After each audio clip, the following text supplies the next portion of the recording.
One of the first concepts we're going to look at in physics starts with a very simple question that has a slightly more complicated answer. And that question would be, let's consider two athletes. We have this boy who's going to run in the 100-meter dash. That's the straight part of the track. So he just goes in one direction, finishing 100 meters from where he started. We also have this girl who's going to run the 400 meter, which is one lap around the track. So she's going to run one complete loop. So the simple question becomes, with these two athletes, who ran further? The answer itself is not quite as simple as you might think. Some people will say that, well, clearly the girl ran faster or farther, because she ran 400 meters. And the boy only ran 100 meters. She ran 4 times as far. I don't disagree with that. But there are some people who also say, well, this girl did a whole bunch of running, but where did it bring her? She started here, she ended here, she hasn't really gone anywhere. How could you possibly say she went the farthest? In that case, that person's also right. She did a whole bunch of running, but she didn't really go anywhere. And this boy ran significantly less. However, he's much further from where he started than she is. And therein lies the problem. And that's why in physics we have to differentiate between these two ideas. Are we talking about how far a person's really gone, like the total path, the length of the path that they've covered, how much ground they've covered? Or are we really just considered with how far they are from where they started? And that's where we get these concepts of distance and displacement.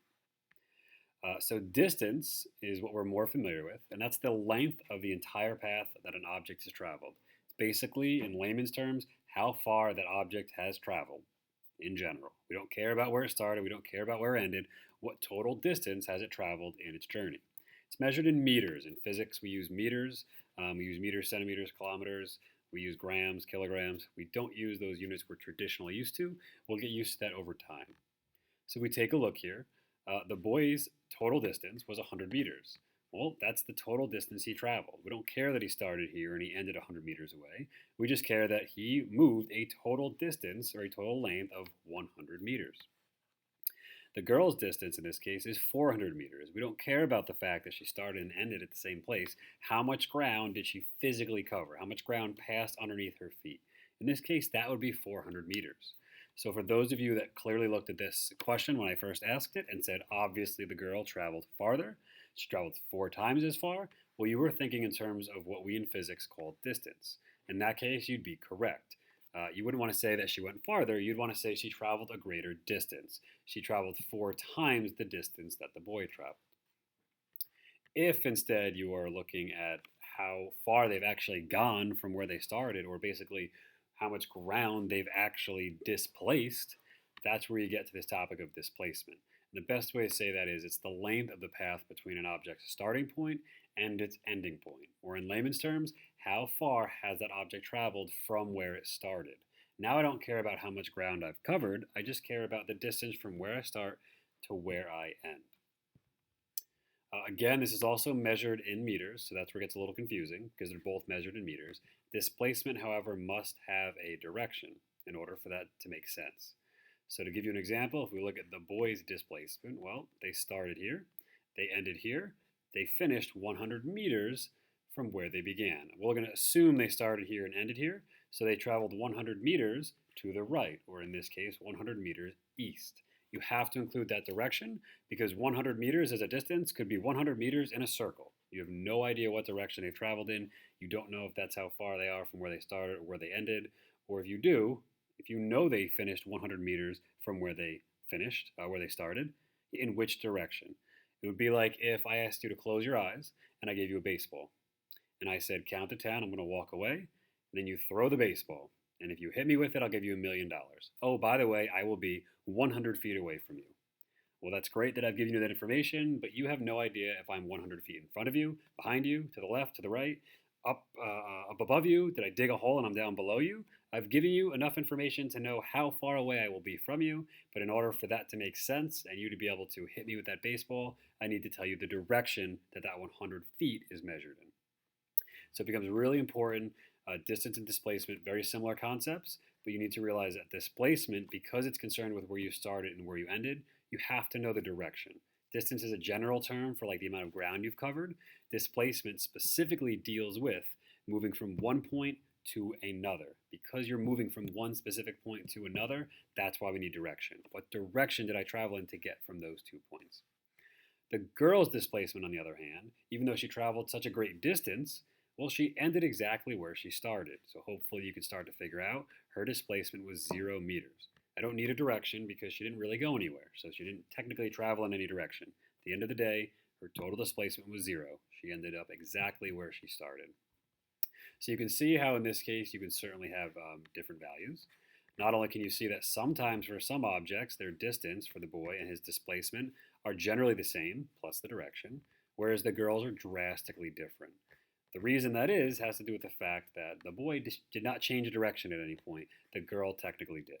We'll analyze that in more detail when we get to two-dimensional motion, but as soon as an object changes direction, things start to get a little bit different. That brings us to a really important concept. I keep mentioning this idea of like direction being really important. And that's because of quantities that we call scalars and vectors.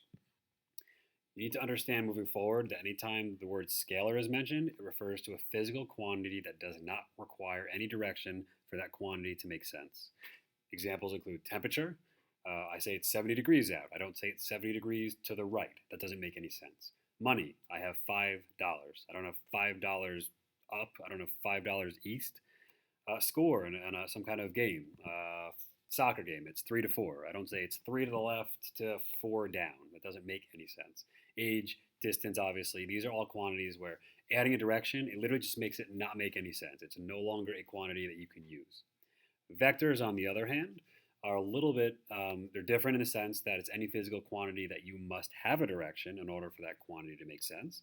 And that'd be something like driving directions. If you've ever said that to anyone, or you've looked on Google Maps, something like that, you usually see drive 10 miles east, make a left and travel 4 miles west. I don't know if that was the right direction. I'm confusing myself, but you get the idea. You need to have those directions. People need to know what direction to drive in. Same thing with locations. I could say, well, Florida is 300 miles south of Maine. Or I could say California is, I have no idea, I'm bad at geography. Let's say, 1,200 miles west of Georgia, something like that. But with locations, geographical locations, you usually have to include a direction. If I just say, oh, it's 500 miles from New York City, that's great. In which direction? I need to be able to get there. I need a direction. And of course, displacement. Physics tends to use a lot of vector quantities. So scalar quantities are very, very ever present in your everyday life. You use a lot of those. While you do use some vector components or quantities, physics is full of them. So it'll become easier to understand vectors as we study physics a little bit deeper. All right, so now that I've thrown that information at you, let's take a step back and let's take a look at an example. In this case, we have part of a ruler. 6 centimeters are shown. We'll call this the left side of the ruler. We'll call this the right. We have 4 points, A, B, C, and D. And I've got a little ant here. If that ant starts at position A and walks to B, then turns around and walks back to C, and then finally turns around and walks forward to D, I have 2 questions for you. How much distance did the ant cover, and what was the total displacement the ant experienced? Don't forget, really quickly, if it is a vector quantity, you have to include direction. So I'm going to leave the example shown here. I'm going to ask you to pause the video, and if you go through that example, get your final answers, then you can go ahead and check the answers, unpause this, and I'll scroll down after about 10-15 seconds, and you can double check your answer. Please call me over if you have any questions at any point. Do not hesitate, no matter what I'm doing. Catch my attention, let me know. I will certainly come over and help you. Now would be a good time to pause the video. I should probably show you the actual questions as well. Maybe that will do it. So take a look, pause the video, unpause it when you're ready, and see if you got the answer correct.